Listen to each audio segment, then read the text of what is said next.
你有冇發現咧？而家啲潮玩咧，好似變得咧越嚟越有用啦。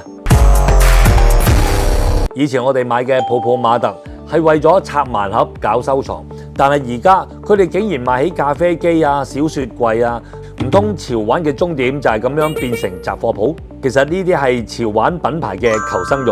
當盲盒熱潮退減嘅時候咧，加上單一 IP 嘅生命週期有限，品牌一定要諗辦法將 IP 由收藏品變做陪伴品。呢度有兩種打法：名創優品係零售思維 ，IP 係為件貨服務，追求性價比；而泡泡瑪特就係 IP 思維，將 Hiwano 或者 Demo 融入你嘅生活場景。當 IP 變咗做你嘅耳環啦、香薰，甚至你身上嗰件衫嘅話咧，嗰種日價就唔再係為咗嗰嚿膠啦，而係為咗你嘅情緒價值嚟買單。潮玩變到有用，唔係唔記得咗個初心，而係成個行業開始去泡沫化。